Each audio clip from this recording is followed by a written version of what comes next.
Hello friends, welcome back my YouTube channel MS maths, जहां मैं upload करता हूं बीएससी मैथमेटिक्स एंड फिजिक्स से रिलेटेड वीडियो लेक्चर्स। आज हम यहां पे इस सेशन में बात करने वाले हैं किरचॉफ्स वोल्टेज लॉ के बारे में।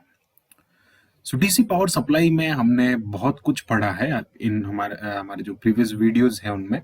अगर वो सारे वीडियोस आपको देखने हैं तो आप हमारे प्लेलिस्ट में जाके बिल्कुल इजीली सारे वीडियोस को टॉपिक वाइज देख सकते हैं। इसी में आज हम बात कर रहे हैं सर्किट डायग्राम्स को स्टडी करने के लिए जो किरचॉफ्स लॉ होते हैं। किरचॉफ्स लॉ वोल्टेज लॉ के लिए भी होता है, वो वोल्टेज के लिए भी होता है और ये करंट के लिए भी होता है, तो जिसको हम शॉर्ट फॉर्म में के वी एल एंड के सी एल हम कहते हैं, यानी कि Kirchhoff's voltage law and Kirchhoff's current law. Okay, so इनके बारे में हम पूरा डिटेल में बात करने वाले हैं, तो वीडियो के लास्ट तक बने रहिए ताकि आपको टॉपिक पूरा समझ में आ जाए। So now let's start the video. In this video we are going to discuss about I'm going to teach about the Kirchhoff's voltage law. So Kirchhoff's voltage law क्या होता है? सबसे पहले Kirchhoff's law जो voltage law है, इसकी एक condition है कि कंडीशन ये है कि आपको ये लॉ तभी अप्लाई होगा जब आप एक लूप में काम कर रहे हैं, एक सर्किट की लूप में काम कर रहे हैं। It means in a loop, एक सर्किट जो है उसकी लूप की बात कर रहे हैं। In a loop the algebraic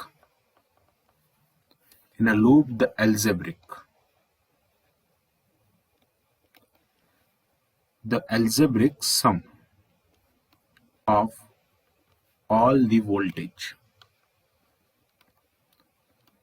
is zero. So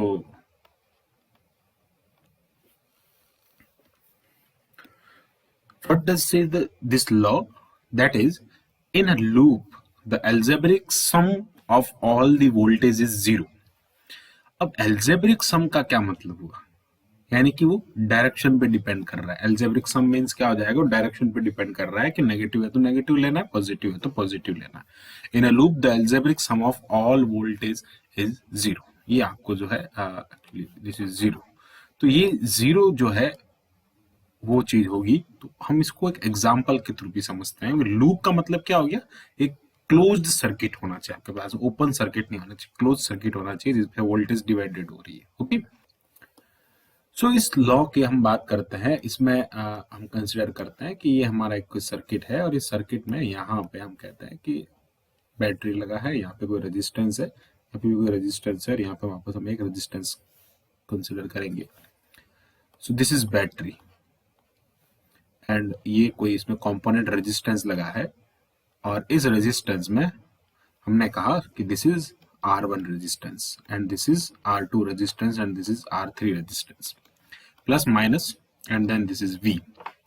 okay, तो यहां से अगर मैं एक पॉइंट कंसिडर करता हूं ये A, तो वापस आके ये पूरा सर्किट जो है वो A पे क्लोज हो रहा है। सो दिस इज कॉल्ड लूप। तो यहां पे आपको क्या करना है? करंट की डायरेक्शन मैंने कहा कि प्लस से माइनस होती है, तो करंट की डायरेक्शन इस टाइप से हम शो करेंगे। सो this is the direction of current. Okay, यहाँ पे जो वोल्टेज होता है, अब मैं R1 जो रेजिस्टेंस है उसके लिए वोल्टेज की बात करता हूं, दैट इज V1 को V1 कह देते हैं। V1 is equal to I R1, I current जो है वो इसमें फ्लो हो रहा है। और इसके लिए अगर मैं कहूं वोल्टेज क्या हो जाएगा, तो V2 is equal to I R2 and then same as V3 is equal to I R3।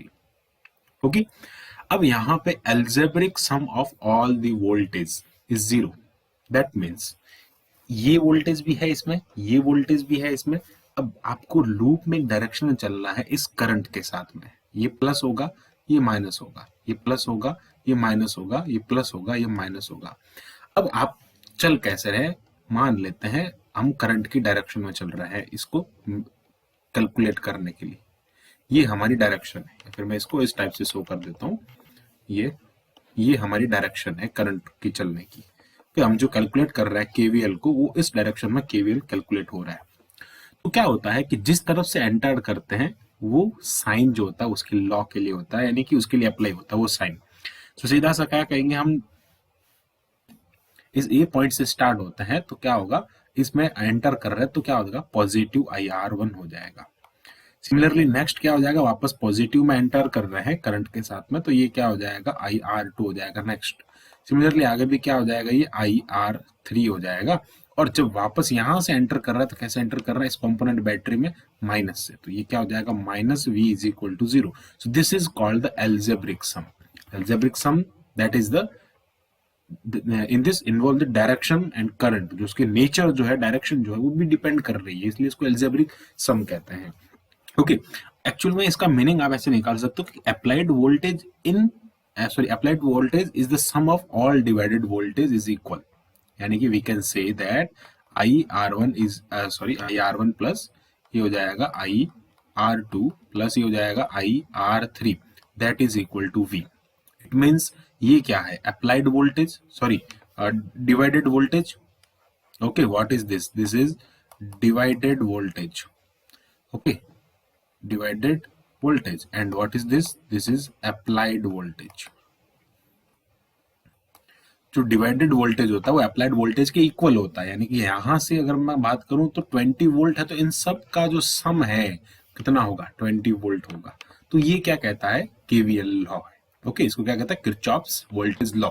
Voltage होगा वो कितना होगा, 0 होगा, यानी कि we can say that the summation of all the voltage, summation of all the voltage I is equal to 1 to n, जितने भी component उसमें लगे हैं इन अ लूप, किसकी बात कर रहा है, the loop that is equal to 0 with including the applied voltage, means we can say that the divided voltage is equal to the applied voltage। हम इसको कैसे लिख सकते हैं, the divided voltage we can write as the divided voltage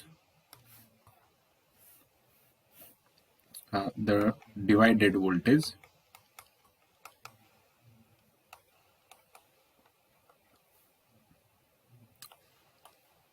is equal to the, it means we can say that इसको हम कुछ अच्छा लिखना चाहें तो कुछ और अच्छे से लिख सकते हैं इसको, the sum of all divided voltage। Okay, जितने भी डिवाइडेड वोल्टेज है उनका सम, the sum of all divided voltage, sum of all divided voltage is equal to the applied voltage। जो करंट हम सॉरी जो वोल्टेज हम उसको दे रहे हैं उस वोल्टेज के इक्वल ही, उस वोल्टेज के सम के इक्वल। ओके, ये जो अप्लाइड वोल्टेज है इस वोल्टेज के इक्वल जितने भी कंपोनेंट्स उसमें लगे हैं, जितने भी जैसे मान ले रेजिस्टेंस लगे हैं, उन रेजिस्टेंस पे जो वोल्टेज है वो उनके सम के इक्वल होगा। ये क्या हो रहा है, V1 V2 V3 इनका सम हो रहा है, सम होके फिर क्या हो रहा है, ये वोल्टेज के इक्वल हो रहा है। अब ये था वोल्टेज के लिए, सिमिलरली ऐसा करंट के लिए भी होता है, पर ये कैसे काम करता है उसके बारे में हम बात करते हैं। वो बात करते हैं हम करंट के लिए, वहां हमने लूप के बारे में बात की, यहाँ पे क्या होगा, नोड या जंक्शन। नोड या जंक्शन को समझते हैं, ये सर्किट ऐसे जा रहा है, मान लेते हैं वायर ऐसे जा रहा है, इसमें क्या हो रहा है कि यहाँ पे करंट फ्लो हो रही है और यहाँ पे एक रेजिस्टेंस लगा है। ओके, अब यहाँ पे इस पॉइंट पे क्या हो रहा है कि एक और उसी में से हमने कनेक्शन कर दिया इस तरफ, एक और कनेक्शन हमने इस तरफ कर दिया, एक और कनेक्शन इस तरफ कर दिया, तो ये क्या बन रहा है, जंक्शन बन रहा है। अब जरूरी नहीं कि करंट यहाँ से जाए, करंट यहाँ से आ भी सकती है, यहाँ से भी आ सकती है, तो ये इसको इस पॉइंट को क्या कहते हैं, node point. Okay, so this is called node. Okay, यहाँ पे हम लिख देते हैं दिस इज कॉल्ड नोड, या हम इसको जंक्शन पॉइंट भी कहते हैं।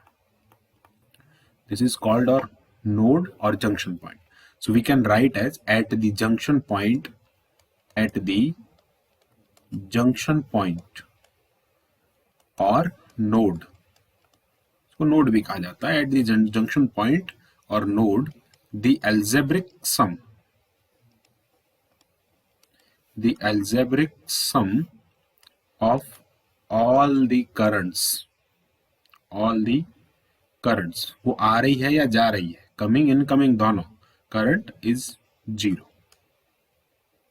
जितनी भी करंट उसमें से आ रही है या जा रही है उन सब का एल्जेब्रिक सम जो होगा वो 0 होगा, कहाँ पे, एट द जंक्शन पॉइंट या एट द नोड, नोड पे या जंक्शन पे जो होगा वो 0 के इक्वल होगा। हम इसको एक डायग्राम से समझते हैं और फिर इसको अप्लाई करके देखते हैं कि किस टाइप से काम करता है। तो डायग्राम से समझने के लिए यहाँ पे हम क्या करते हैं कि कंसिडर करते हैं, जैसे हमने कहा कि यहाँ से ये कुछ करंट्स जो है वो इस टाइप से फ्लो हो रही है, ये इसका जंक्शन पॉइंट हो जाएगा। ओके, तो इस जंक्शन पॉइंट पे हम बात करते हैं, ये पॉइंट जो है वो जंक्शन पॉइंट हो जाएगा या इसको नोड कहेंगे। What is this? This is a node. So यहाँ पे करंट जो है वो कम है ना, इनकमिंग है I1 हो जाएगा, यहाँ से ये I2 हो जाएगा, I3 करंट जो है वो यहाँ से पास हो रहा है, बाहर निकल रहा है, I4 हो जाएगा, ये I5 हो जाएगा एंड I6 हो जाएगा। तो क्या हो रहा है, जैसे मान लेता है I6 जो है वो इनकमिंग है, तो यहाँ पे हमको करंट की डायरेक्शन को देखना है कि वो आ रही है या जा रही है। अगर वो करंट इनकमिंग है तो उसको हम कहेंगे positive.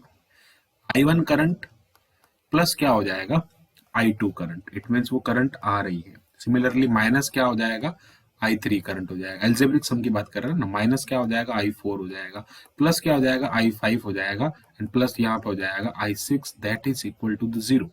Some of all the currents at the node, at the junction point, we can say that this is the junction point. Okay, this is the junction point. So यहाँ पे हम क्या कर सकते हैं, इसको ऐसे लिख सकते हैं I1 plus I2 plus I5 plus I6। It means all the incoming minus क्या हो जाएगा, ऑल द आउटगोइंग। ऐसे भी लिख सकते हैं, what is this, this is incoming, और ये कौन सी है सारी, आउटगोइंग। तो we can say and we can write this as incoming current.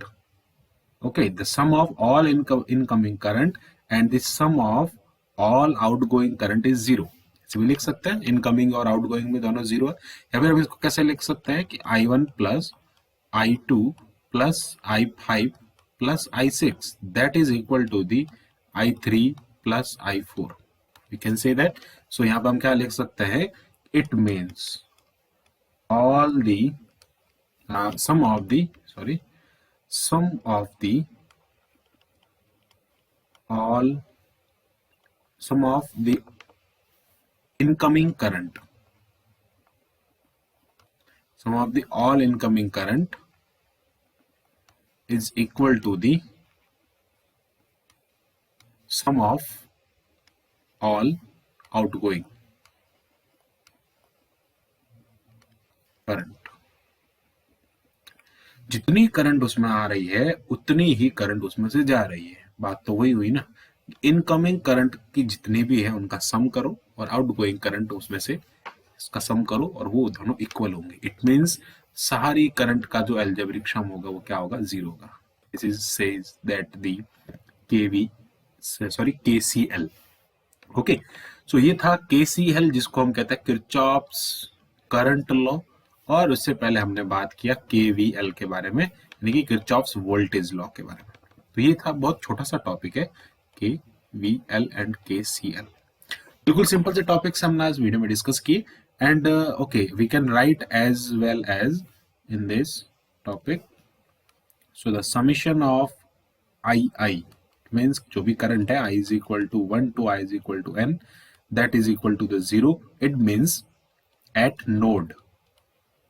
Okay, node या जंक्शन पॉइंट पे ये काम करता है।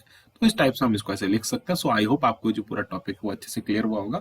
सो मिलते हैं नेक्स्ट वीडियो में जिसमें हम डिस्कस करेंगे फर्दर नेक्स्ट टॉपिक्स के बारे में, और सारे वीडियोस आपको देखने हैं तो हमारी प्लेलिस्ट में बिल्कुल इजीली आपको मिल जाएंगे, इलेक्ट्रॉनिक्स प्लेलिस्ट में। Thanks for watching this video, keep watching MS Maths and subscribe the channel MS Maths।